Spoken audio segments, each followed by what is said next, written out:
Hey, what's up you guys? In this video we're gonna work on this lantern in 3ds Max and Substance Painter, so please like this video and share it around.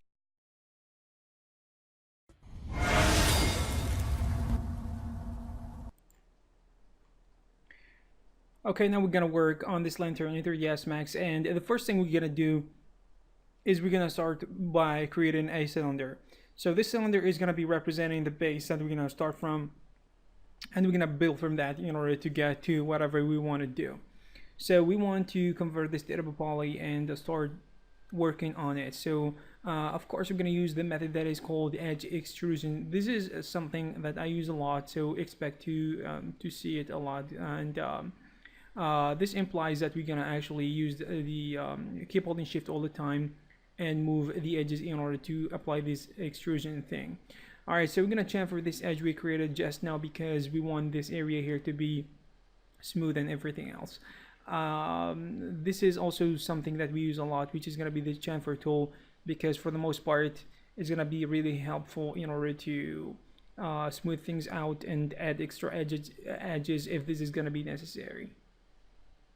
So we're going to extrude these edges, keep all these shift all the time, and there are some nice shapes we're going to work on. And you can use, actually, to be honest, you can use some reference images if you want to, and you can actually get some nice results, but I would like to have control over the process of creation, so I think I would like to do it manually, as you can see here.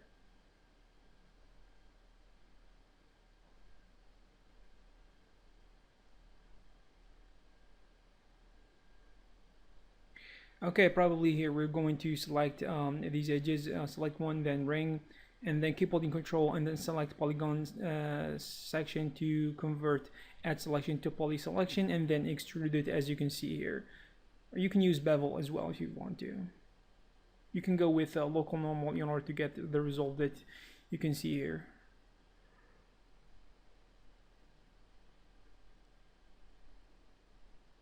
Change the extruded surface size, as you can see,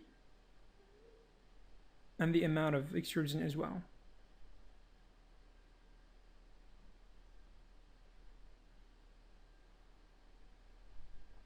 Okay, now we're going to continue working on what we started. So we're going to keep holding shift all the time, and we will move our way we'll move in our way up until we actually reach a point where we're going to start adding extra details. So this one here, this area here, is going to be smoother. So we create one edge, then we're going to chamfer it in order to create some nice details. Okay, we're going to chamfer that edge right there in order to create a small, actually a smooth curve. We're going to go with 2 or 3 segments in between in order to create that. And as you can see here, as I change the size of the original loop that I created, or edge, the smoother and the curvier our shape looks.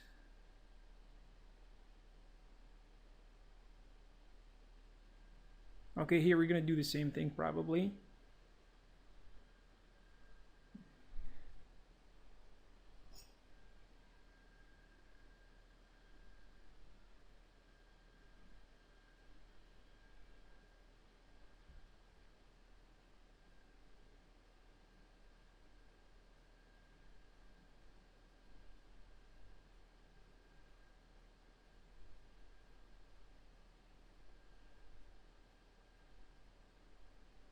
Okay, so now we're gonna select these edges right there because we need them, so we're gonna go with 2.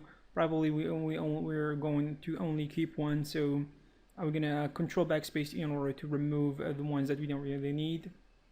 And we're gonna select these, select one, ring, then convert add selection to poly selection by just keep holding control, and this will do it.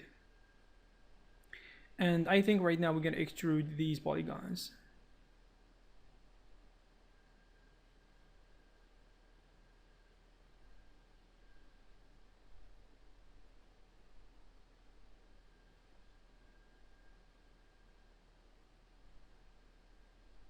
Okay, find the right amount. You can use bevel as well.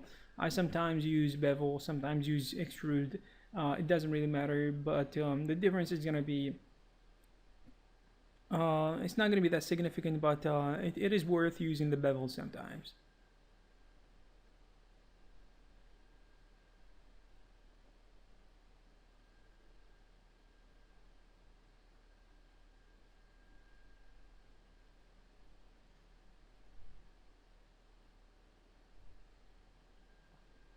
Okay, we're gonna create some escalator effect here, and we're gonna go with 2 steps or something like that. Then we're gonna create something wider than that is gonna be bigger than everything else. So we're gonna actually push this away from the center.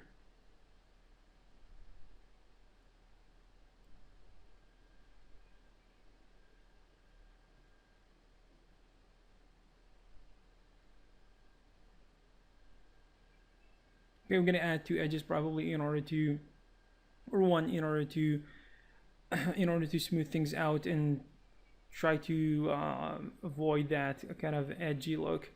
And using the chamfer tool in order to make sure that this area is or that surface is smooth, as we always used to do.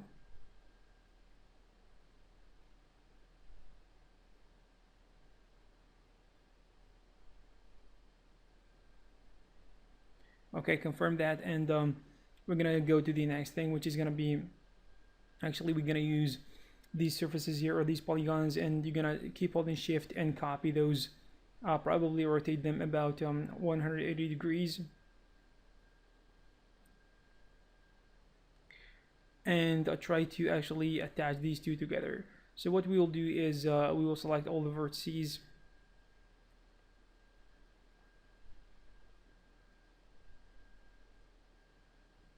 We're gonna select all the vertices that need to be welded, and weld, right click on the weld, and as you can see here, when you see the amount of polygons or the amount of vertices look appropriate, we're gonna confirm that, because there is a value in the weld property. There's a before and after. So when you see the amount of vertices in the after kind of decreasing, it means that there has been some weld done. Okay, anyways, we're gonna actually continue here, and as you can see, we're adding some details, and we are extruding some polygons right there, and it looks nice so far. So for now, we're gonna give it a material, because we want to see the details, because things are getting complicated right now. And we'll continue actually creating the body of this lantern.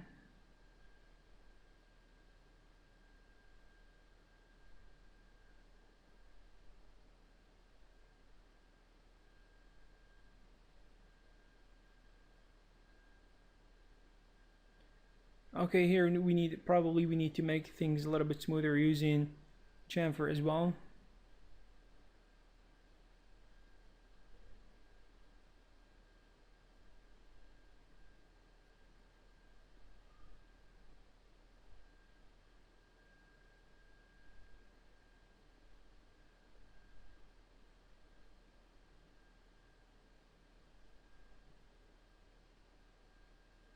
Okay, it seems like we made some good progress, and we're gonna keep going.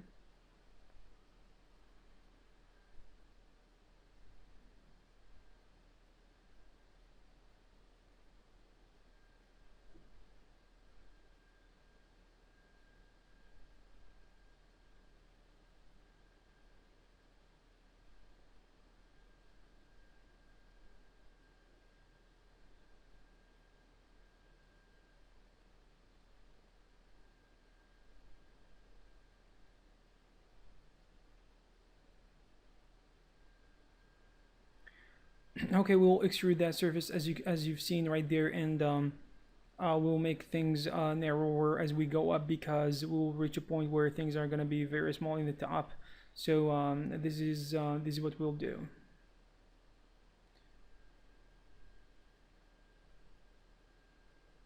And this is all subject to change later. If you see some problems with the proportion when it comes to different pieces or different areas of the body of the lantern, you can go back and change them if you want to.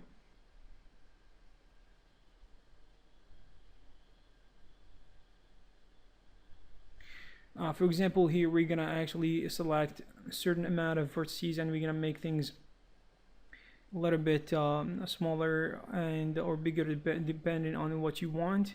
And also if you want to increase the size or the length, it is also possible. Okay, we just copied that set of polygons right there, because we're gonna create some decoration here on top, and we're gonna go to the front viewport. Probably we're gonna leave only one polygon that we're gonna start working from, and this one here. And actually I invert the selection, Control I from the keyboard in order to do this. Select one polygon, then Control I to invert the selection to the rest of the polygons. Okay, for now we're gonna start adding some details. So this this decoration is gonna go all around. So we're gonna create one piece, and then we're gonna copy it all over the place.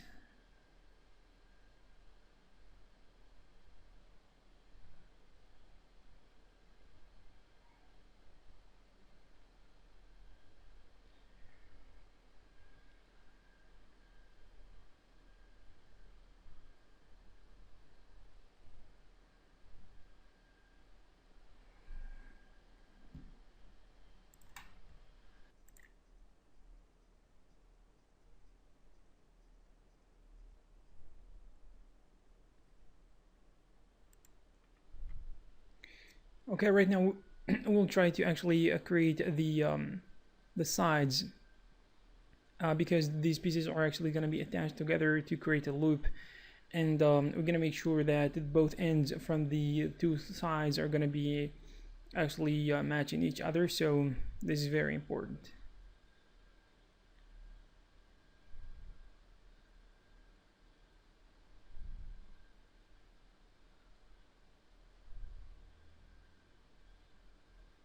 Okay, so we're gonna work only with one half, because we need to actually use symmetry modifier in order to bring the other one, since we've done some changes.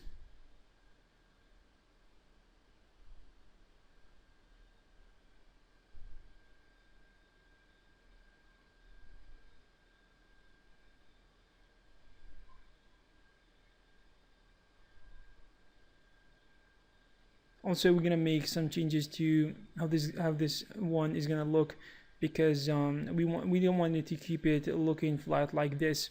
So we're gonna have to make some changes, make it a little bit curvier.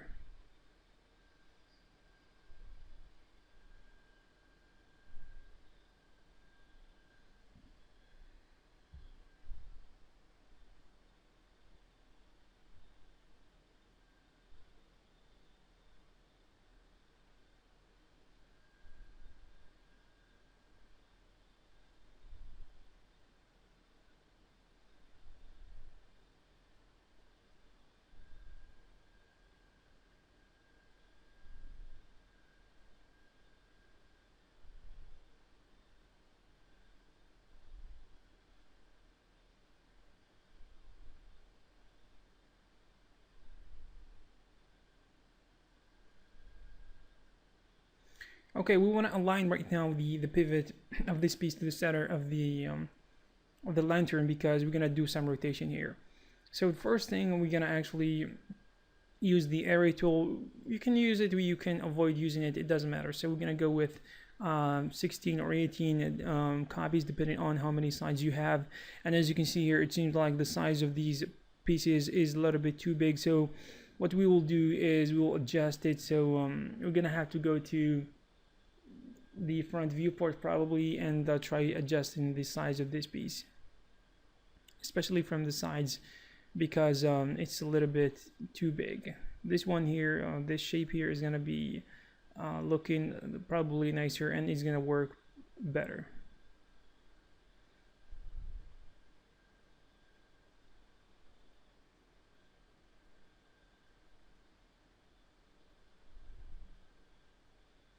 Okay, we're gonna copy it, as you can see here, as instances. This is another method of using of copying everything else.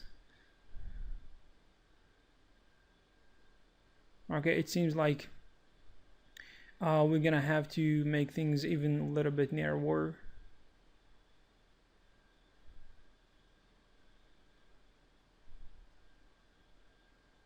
Okay, this one here is better. So for now, we're going to actually convert one to editable poly and start attaching everything together. We're gonna attach all these pieces together because at the end of the day, they are just one piece.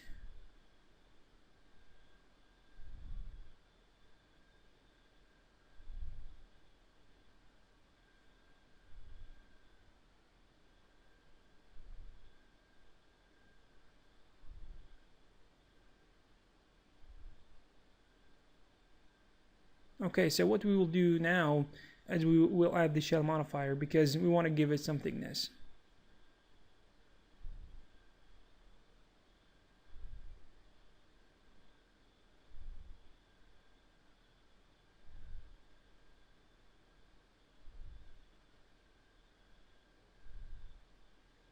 Also, we will actually need more details here in the center, so we're gonna inset those polygons right there, and we will probably extrude them. We'll go with something small like this.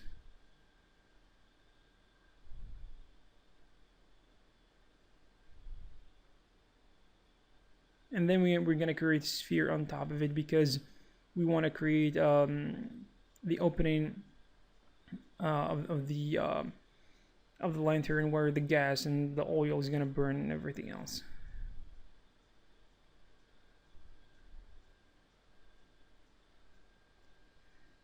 So we're gonna all rotate this properly after we slice open a section of it.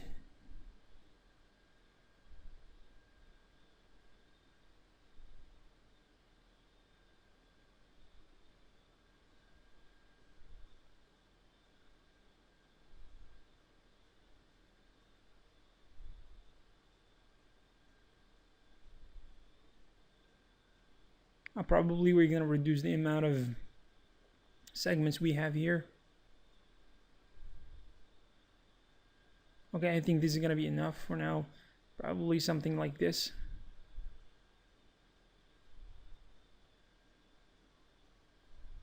Also, what we'll do is we're gonna get rid of the some of the polygons we have here because we're gonna do an extrusion. So we're gonna make sure that we will select that border, scale it down like this, make sure that everything is flat, and keep holding shift in order to extrude some of these edges.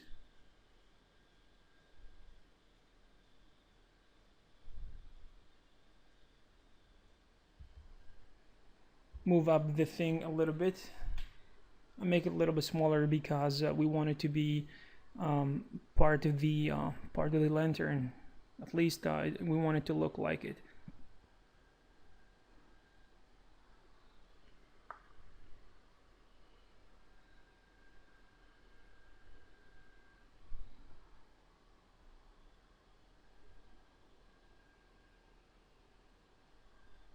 Okay, so these are the reference images I'm using right now, and in order to create that the glass or the chimney, I absolutely need some reference images because I want to get it right this time.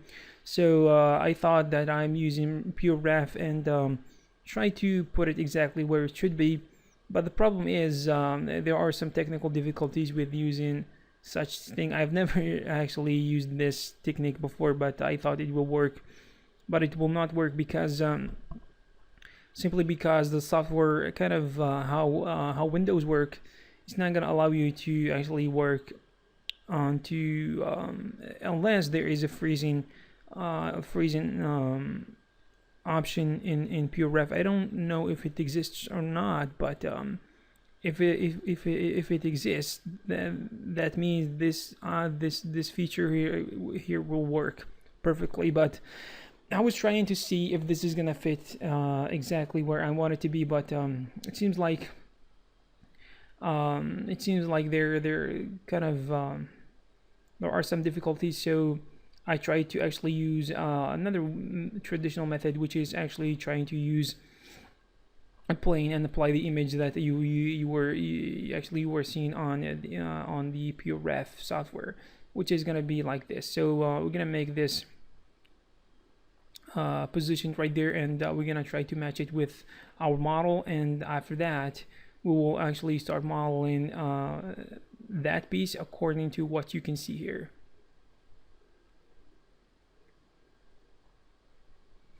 Okay, so what we will do now is we're gonna use a line, and this line is gonna allow us to actually create that piece of glass or the chimney, and we're gonna go all around it. So we're gonna actually follow the reference image, go around the borders, and when we're done, we're gonna apply a modifier that is gonna allow us to create that geometry that we are aiming for.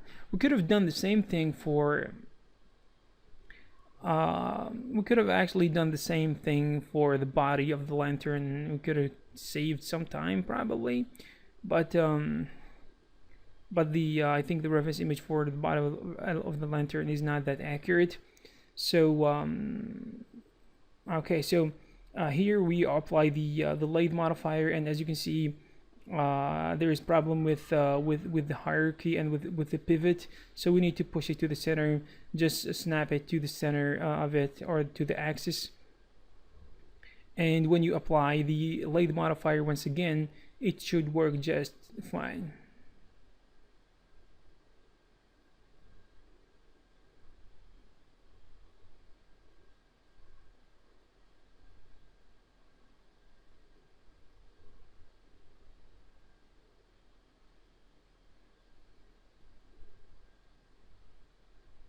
Okay, it seems like we have to remove some of these vertices and polygons in the center because there is a problem with the lathe modifier that Autodesk somehow they didn't fix. It has been there for many years. I don't know why it still exists, but it's there. Anyways, we are trying right now to position this piece exactly where it should be.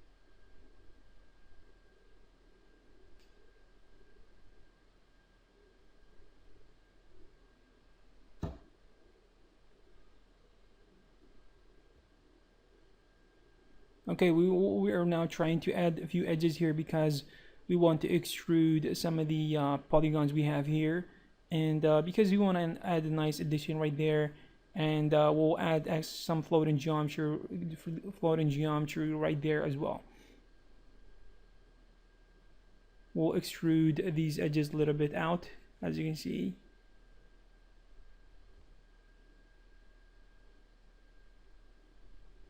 Also, we want to add some floating geometry, which is going to be represented by a capsule. So this capsule is going to be placed right there, and we want just half of it. We don't want it all. We don't want all of it. So we're going to choose the length and the radius.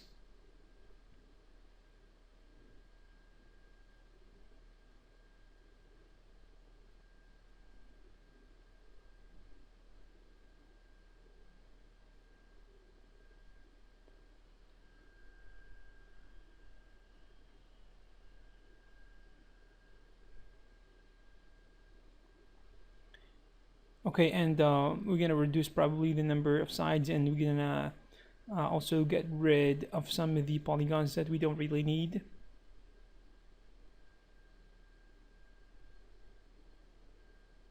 And probably also we're gonna copy this over a few times to create a circle of these floating geometry.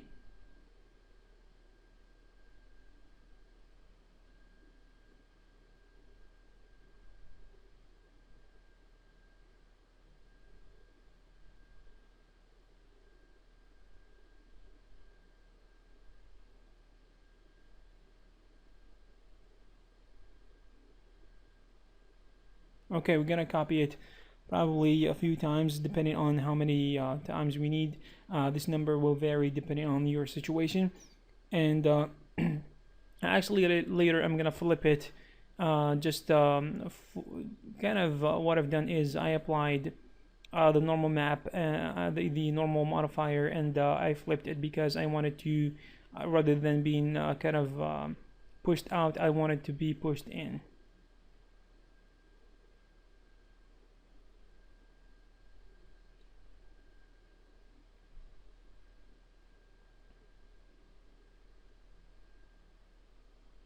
Okay, so now I think I wanted to make things a little bit higher, so um, we're gonna change the length of the body of the lantern a little bit, as you can see.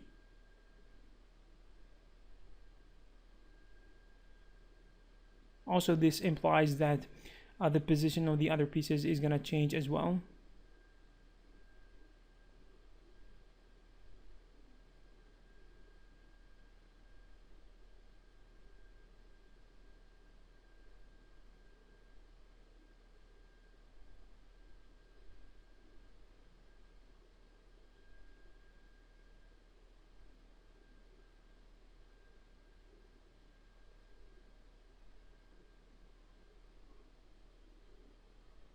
Okay, this piece here is gonna be like the fuel burner, the oil burner, got a controller, and it does control the fuel that is coming or the oil that is coming from the oil burner and things like these. So it's gonna be a simple piece, nothing complicated about it.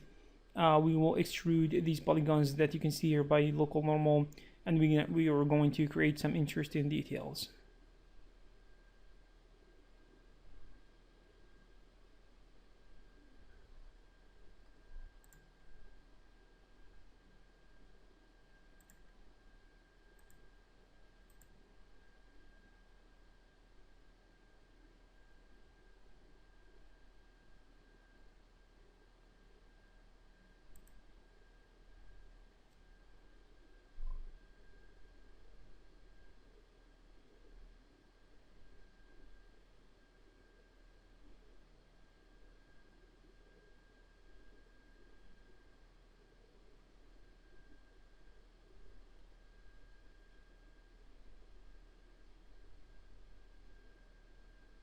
Okay, right now we're going to um, we're going to actually extrude all these polygons that you can see here, and we're gonna go with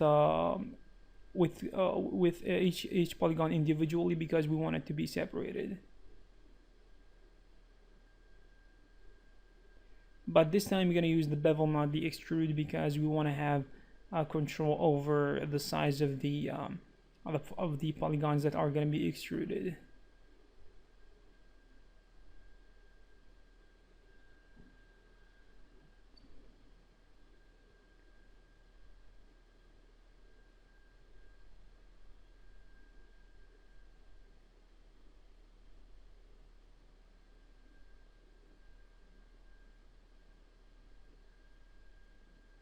Okay, for now we will actually change how this looks in the center. So we will extrude some of these edges, as you can see here, and we'll do the same thing here for these polygons.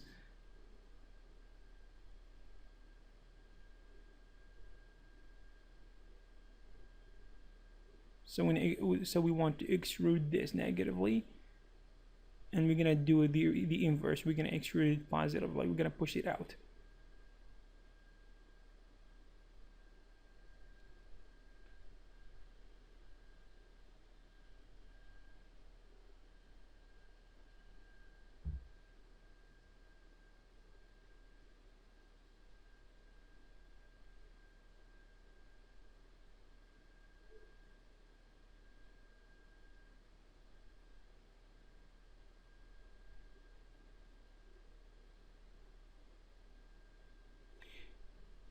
Okay, it seems like we've done a good work here, and what we will do right now is we will create the layers for the high poly and for the low poly of the lantern.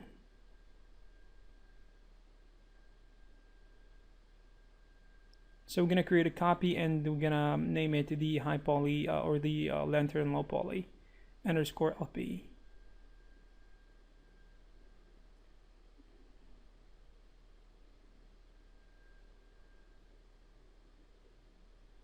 So now we have two layers. The high poly right now is we're gonna add to it support edges and stuff, and we're gonna make it even prettier and smoother and stuff. And the low poly later we're gonna deal with it differently. So for now we're gonna add the support edges. So we're gonna make sure that everything is supported, and because we're gonna add the turbo smooth modifier, which is gonna smooth everything, and this way we can tell through the S Max which edges need to stay solid and sharp, and which are the surfaces that are gonna be smooth and soft.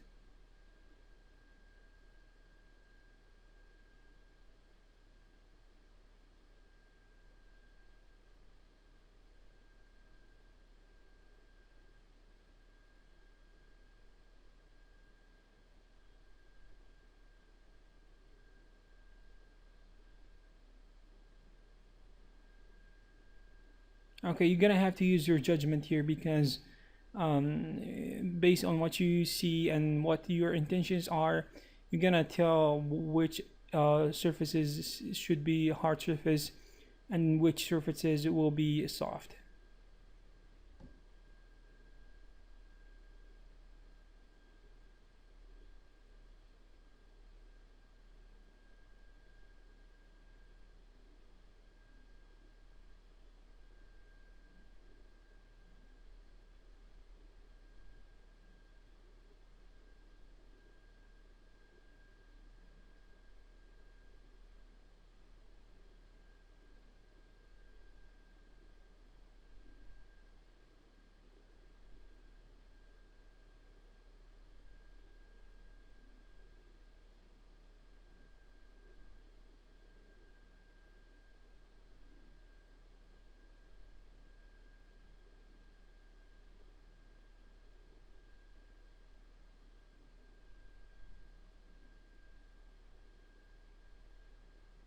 Okay, we're gonna do the same thing here for this piece. Actually, we could have deleted this part here, because it's not gonna be seen in the first place. So, anyways, we're gonna keep working on uh, on the other pieces, as you can see here, and what we will do for now is we'll make sure that everything here is gonna be supported. So we're gonna select a few edges here, and we're gonna go all around, and yeah, we will select everything, and we're gonna apply a ring to it, and as you will see later, we'll be able to select everything and support everything, as you can see.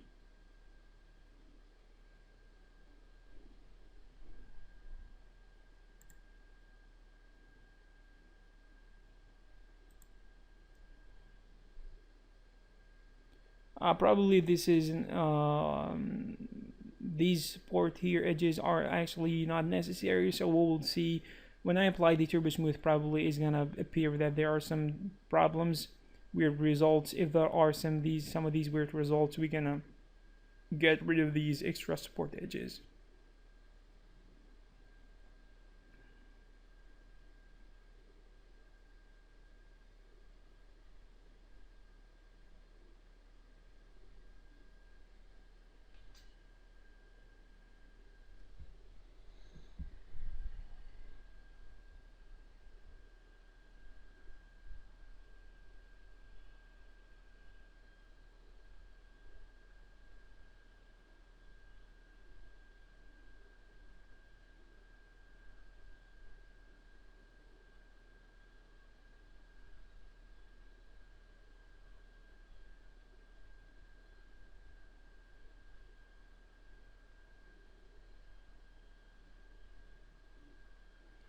So as you can see here, it seems like removing it is gonna be better rather than keeping it.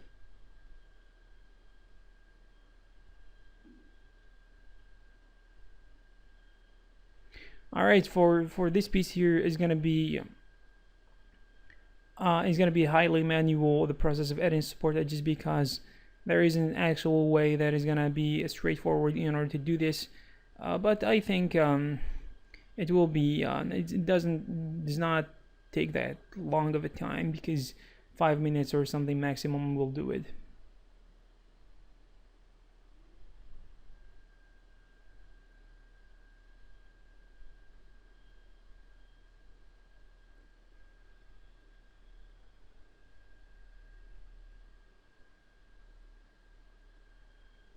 Okay, when it comes to this piece here, it's not gonna be that big of a deal either, so we're going to deal with it similarly.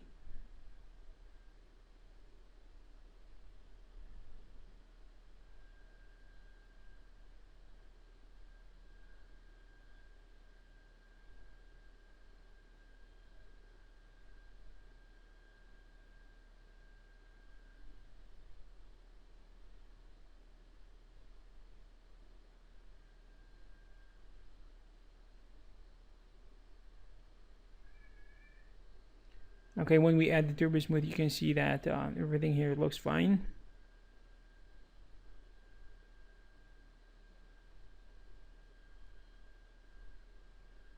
This one here is going to be tricky because there are a lot of triangles.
Okay, it seems like we're done with the process of adding support edges, and so the high poly is done for now.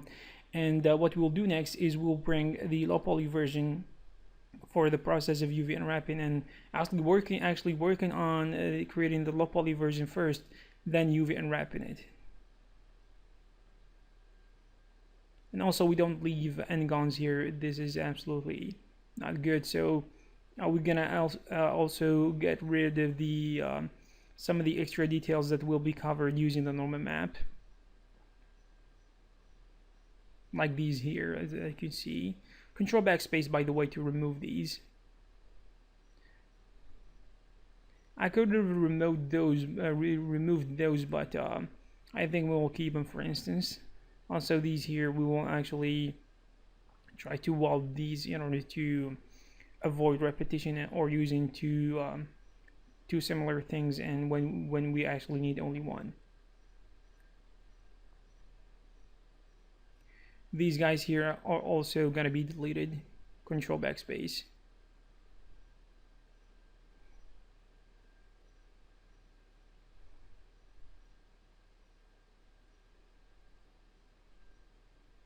This guy here must go because I think we can replace it using the normal map.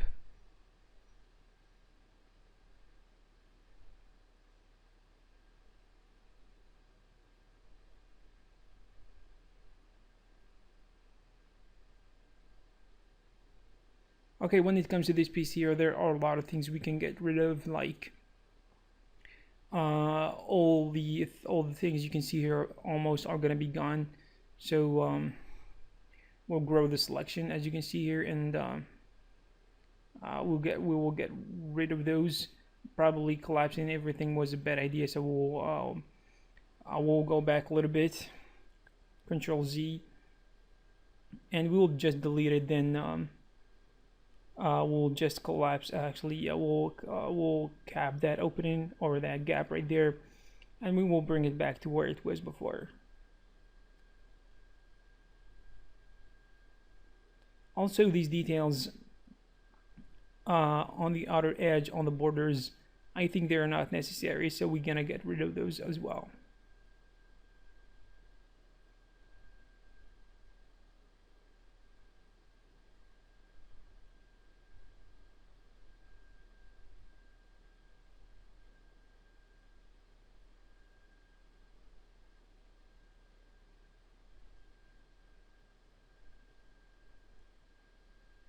Now we're gonna select these borders and we're gonna connect them like this. We're gonna create a bridge.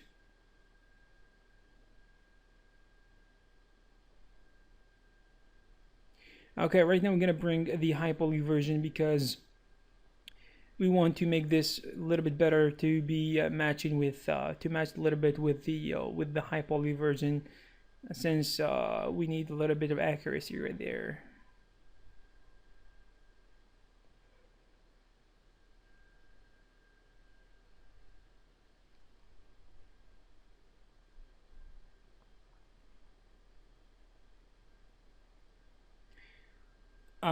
Okay, when it comes to this piece here, there is a little bit of work that we need to do, because obviously these pieces are gonna be similar, repetitive, and there is no way that we can do automation here. Is a little bit difficult, but we're gonna find a way to do it. So probably we're gonna work on one piece, then we're gonna delete everything, and we're gonna bring them back together like they were before.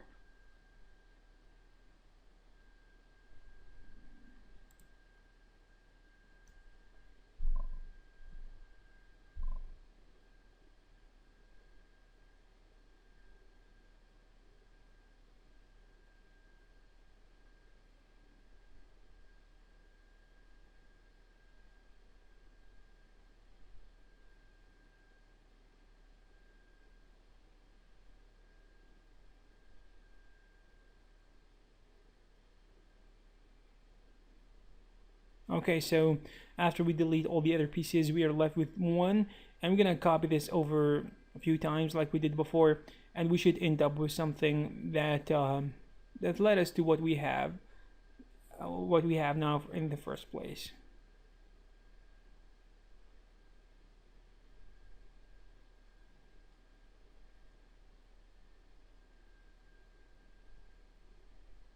So we're gonna connect all these pieces together.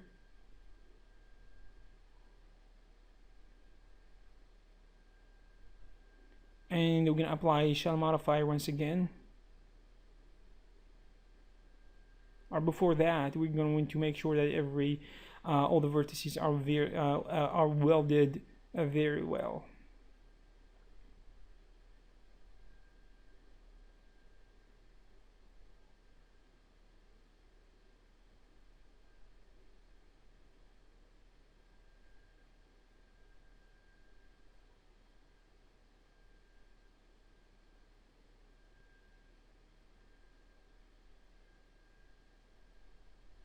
Okay, it seems like this piece also, there isn't a lot of work we can do here, because this is this piece here is spherical, and trying to reduce the poly count is going to be really difficult. So for the most part, I think we're ready to start UV unwrapping this piece here. So we're going to start off with the body of the lantern, and this one is going to be probably is going to be the hardest to unwrap. Let's just see.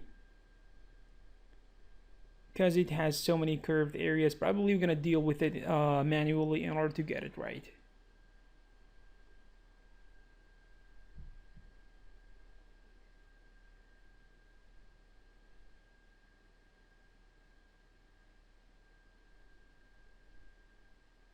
Okay, we're gonna actually cut open certain seams in order to do this, and we're gonna have to be a little bit smart when doing this, because we have to be strategic in order to get this one right.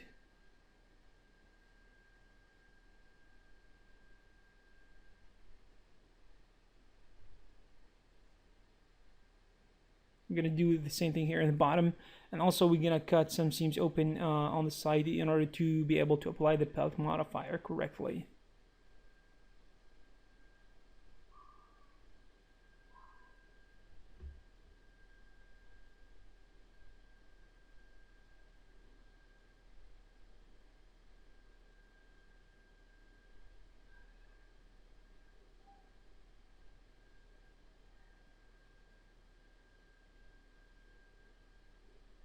Okay, we're gonna start the belt as you can see here, and this is a good result actually. So I will continue with the other pieces. If you want to make it more relaxed, you can use actually the relax tool. Go to tools and relax it a little bit.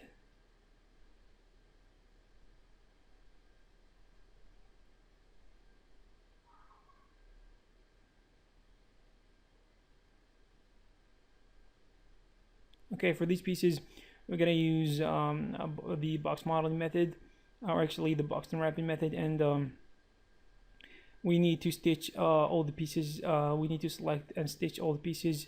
Shift S from the keyboard, or just right click on the edge, then select stitch selected.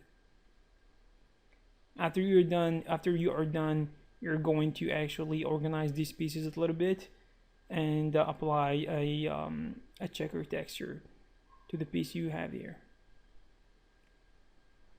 Okay, so we'll move up a little bit. Probably we're gonna do the same thing here.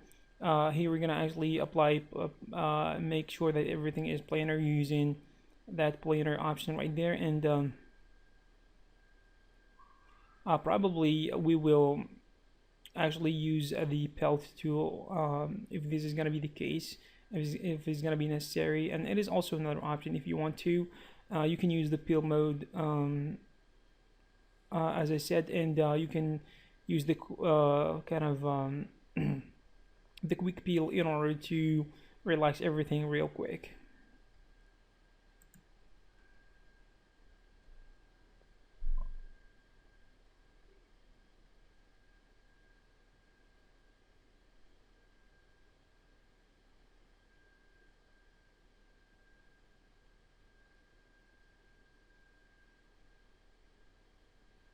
Okay, we're gonna stitch all the pieces here. Shift S from the keyboard.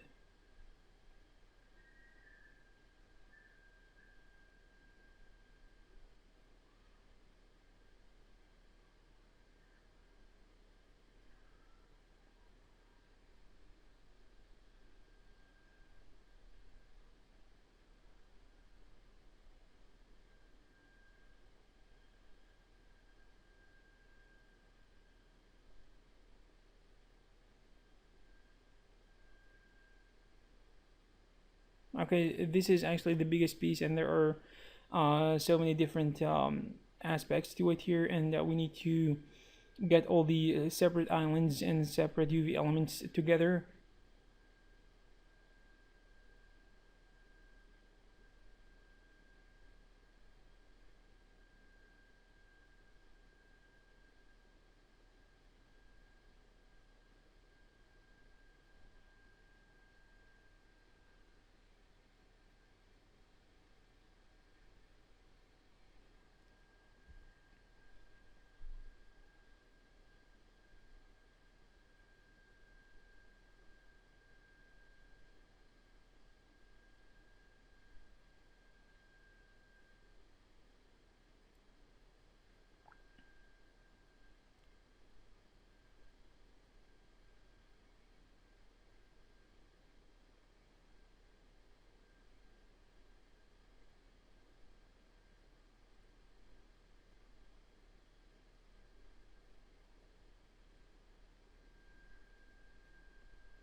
Okay, we're gonna actually UV unwrap this one here, and I think this one is gonna be similar to the base of the lantern. So we're gonna basically apply the same principle. We're gonna manually cut the parts that are gonna be obviously work in a certain way, and the biggest part here is gonna be separated as well to we're gonna separate it in the middle. We're gonna create a section right there, and we're gonna use the pelt tool in order to get it UV unwrapped. Start the pelt and commit, then relax it using the peel mode. You're gonna do the same thing for the inner side as well.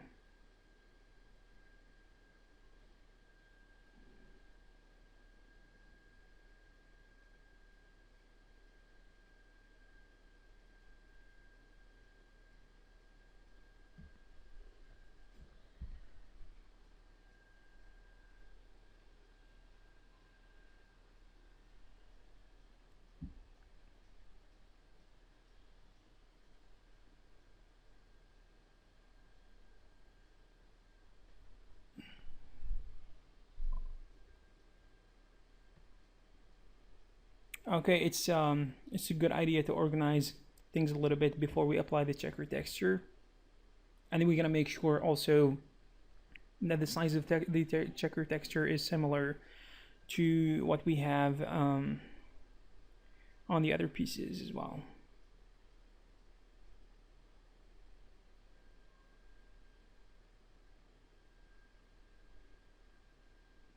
Okay, for this one here, things are going to be a little bit tricky because automation here is going to be a little bit difficult, and trying to actually unwrap it using automatic tools is going to be resulting in a mess. So we have to go manual. So let's just see. So what's going to happen? So if you do unwrap it like this, you're going to get a tremendous number of play pieces that are going to be thrown all over the place. So probably the time that we're going to spend trying to stitch every piece together is going to be more than that is going to take us to do some manual work.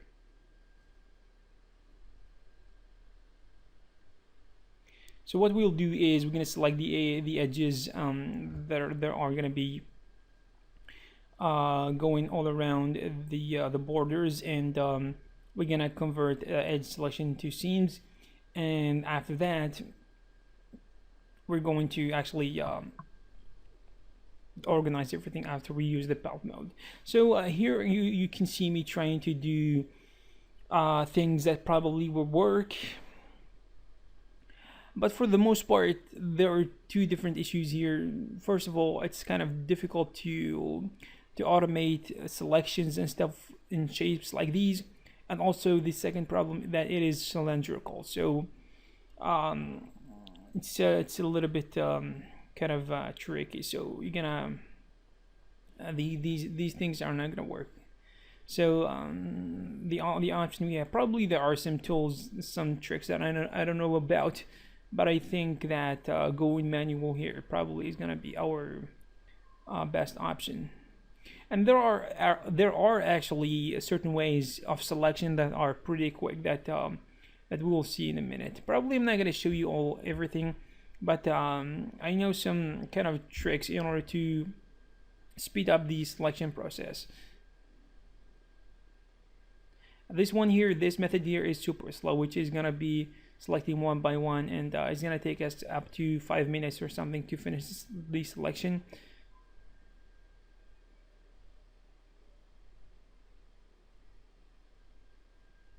It's going to be super slow.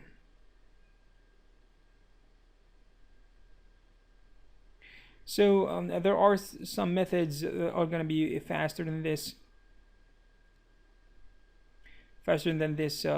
direct manual. For example, this one here is going to work better. So for example, if you use point-to-point seams, it's going to be faster, I think.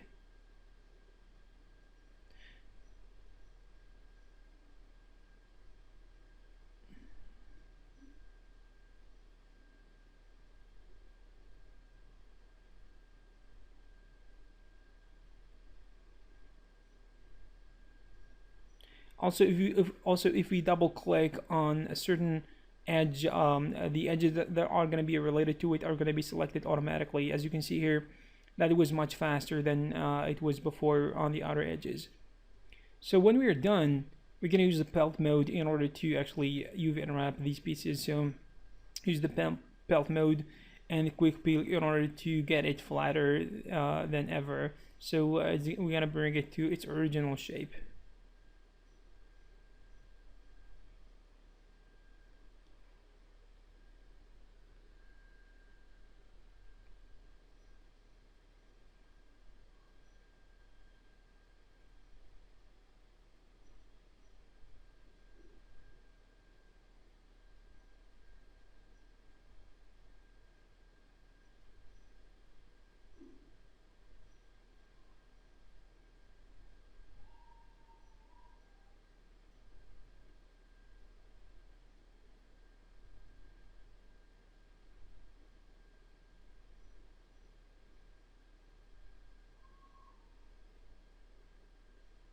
Okay, this one here is going to be a little bit tricky as well. So what we'll do is we're going to start to stitch all the pieces, all the selected pieces real quick. As you can see here, this small piece is taking way longer than it should be in terms of effort and time, but sometimes I personally get stuck with these situations. There are actually some tools and some plugins that will help to reduce the amount of work you can do, but I don't want to complicate stuff by adding plugins and tools that most of you guys don't have, and this will actually it's counterproductive for learning. I personally don't like learning about a software, then someone who's teaching me about the software is gonna introduce a plugin or use just a tool that I don't know what the heck this is, and it's gonna make the process of learning even far more difficult and complicated, by the way. So my style is to keep things simple, even though it's gonna take longer, because learning is about simplicity. It's not about complicating stuff.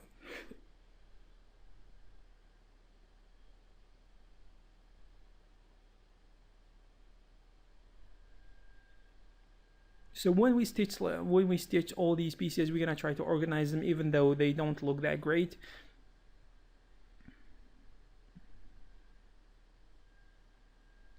Also, these pieces, we're gonna keep them as they are. We don't want to actually change how they look, because they look nice already. And we're gonna put this set of UV islands aside, and we're gonna apply the checker texture to it, as you can see.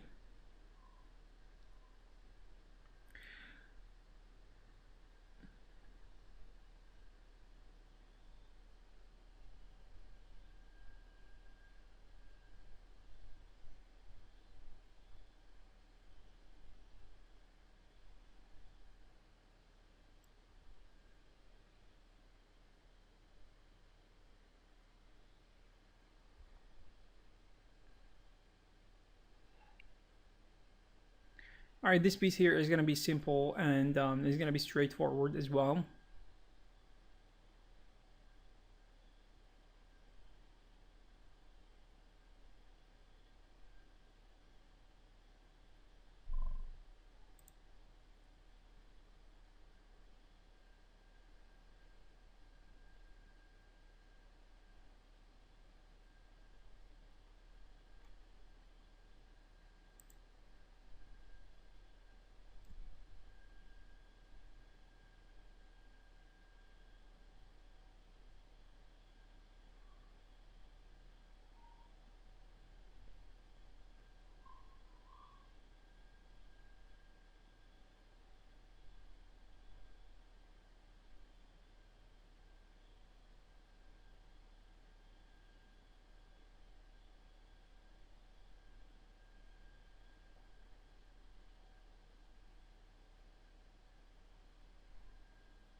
Okay, there is, to be honest, there is a piece that I forgot to unwrap, which is gonna be inside the chimney or the glass part.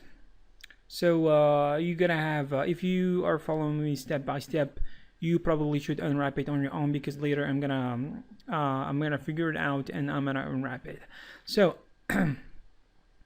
for now, we're gonna open the UV editor after we attach all the pieces together, and what we're gonna do is we're gonna try to create the UV template, which is actually about creating the UV template is about bringing all the UVs together to create a 0 to 1 map that is gonna be really important for texturing, whether it be in Substance Painter or in Photoshop.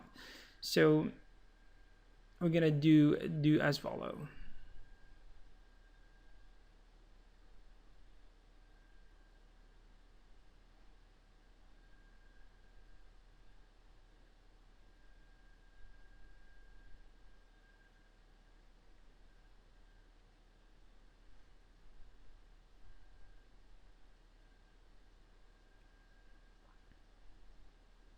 Of course, we're gonna start off with the bigger pieces first, because this is gonna allow us to have some flexibility when trying to actually put things together. Because because bigger pieces are hard to put together when actually there is little space, but smaller pieces have no problem being thrown in small corners and stuff.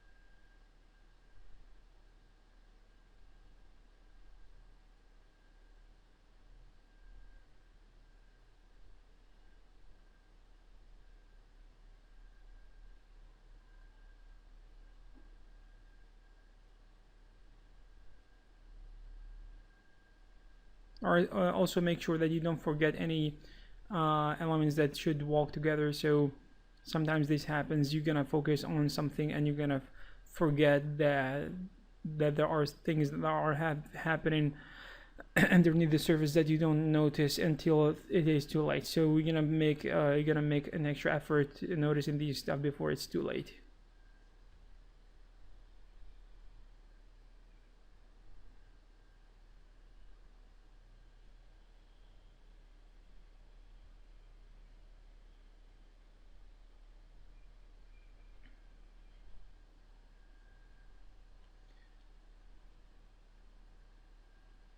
Okay, right now I'm trying to actually change the position of some of these things because I thought that there is probably a better way of organizing them. And if you feel that whatever setup you created is working for you, don't make that extra effort to follow me what I'm doing here, because I'm gonna confuse you.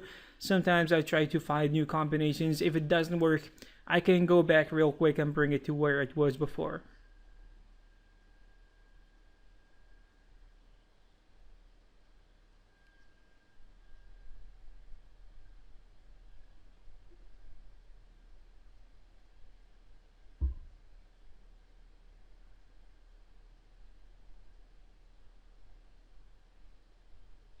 Okay, when we are done with creating the UV template, we're gonna export it. As you can see here, you can go to tools, then render UV, then export it to later, because probably we're gonna need it. We don't know. And for now, we're gonna go to the next process, which is gonna be naming all the pieces, whether it be for the low poly or for the high poly. So we're gonna open the tool that is gonna be called rename objects.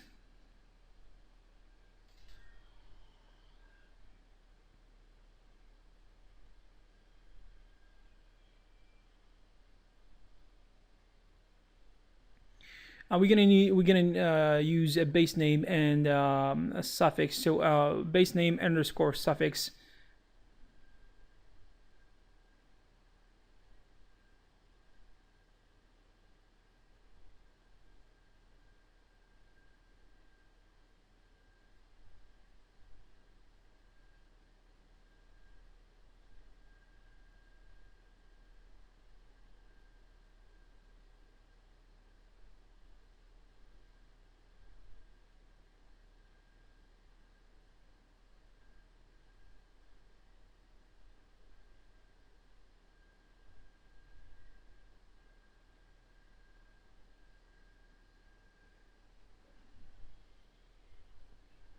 So I'm gonna try to actually name the different pieces.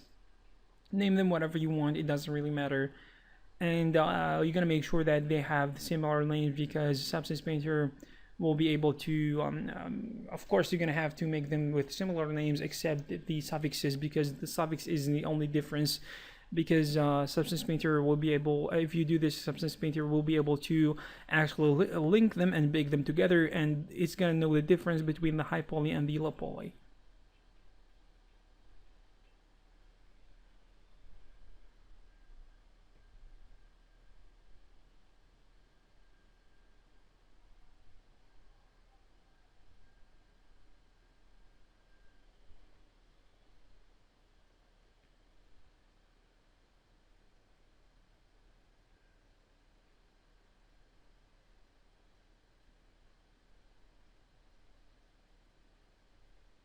Okay, right now we are in Substance Painter, and we're gonna import the low poly. We exported from 3ds Max, and as you can see here, we're gonna do actually in this tutorial the texturing process is gonna be super simple, nothing complicated about it, straightforward, because there's nothing that we can actually do about it.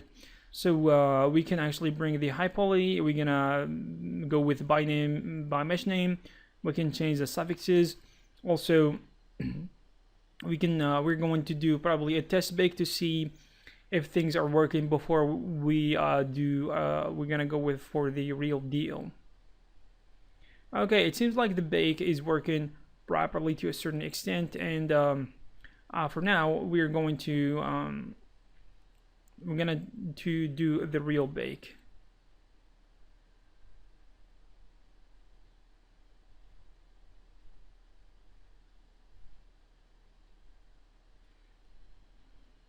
we're gonna change some of the parameters here, whether it be for the ID or the ambient occlusion, curvature, position, or thickness.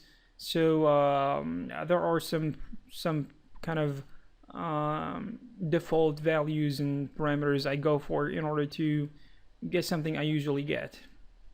So you're gonna follow me here and you should be just fine. Okay, so I think now we're gonna start baking.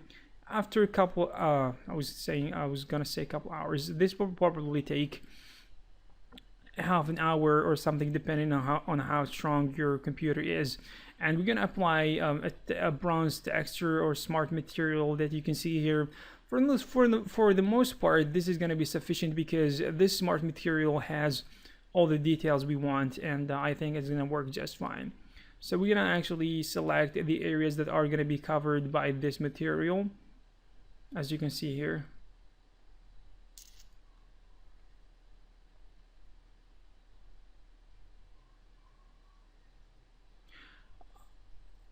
Also, we have a certain issue here with the texture, and I don't know why this looks like it is actually the scene. It's so obvious. Probably we're gonna change that later. For now, we're gonna focus on what we are trying to do here.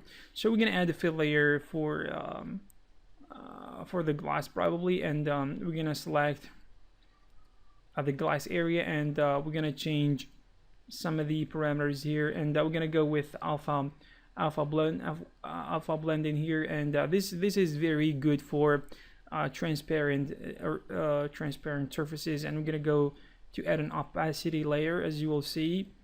So we'll change, we're gonna go to channels, we're gonna add an opacity channel, and we're gonna activate it in that field layer, and we're gonna actually change the opacity a little bit, and as you can see, we're gonna end up with something that looks like this. And as you can see, the piece inside the chimney or the piece of glass is actually messed up because I forgot to UV unwrap it, and as I told you before, you're gonna have to unwrap it on your own. It will not that difficult. I just went back and fixed it later, but for now we'll try to ignore that and try to get things working without it. Please like this video if you think it is useful, and subscribe to our channel if you're new, and consider becoming a Patreon, please, if you want to get access to all the tutorials early on, and all the files and all the textures I use in order to create them. Thank you very much, and I will see you in the next one.